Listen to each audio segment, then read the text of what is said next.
எல்லாருக்கும் வணக்கம். நான் உங்கள் அர்ச்சனா தாமரைக்கணி. இப்போ ஒரு குட்டி கதை சொல்ல போறேன். வாங்க கதைக்குள்ள போகலாம். ஒரு ஊர்ல சுப்பன் ஒருத்தர் இருக்காரு. அவருக்கு கொஞ்சம் கூட சுய சிந்தனைன்றது எதுவுமே கிடையாது. அவர் நம்ம ஏதாவது ஒன்று சொன்னா அவரா ஒன்று செய்வாரு. அது தப்பா தான் போய் முடியும். அந்த மாதிரி இருக்கிற ஒருத்தரை எது குறைஞ்ச விலையில ஒரு கூலியால வச்சுக்கலாம் அப்படின்னு சொல்லிட்டு ஐயப்பன்றவர் என்ன பண்றாருன்னா அவருக்கு கீழே வேலையால வச்சுக்கிறாரு. அப்ப அவர் என்ன சொல்றாருன்னா, தோட்டத்துல எல்லாரும் மரம் அறுத்துட்டு இருக்காங்க, நீ போய் இந்த வண்டியில போய் அந்த மரத்தெல்லாம் எடுத்துட்டு வந்துரு அப்படின்னு சொல்றாரு. இவனும் வேகமா சுப்பன் போறாரு.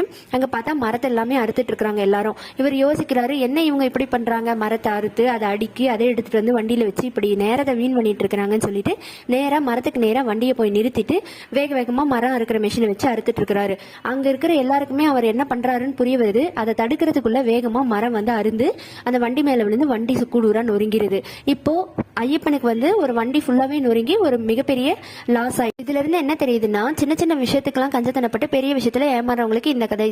நன்றி.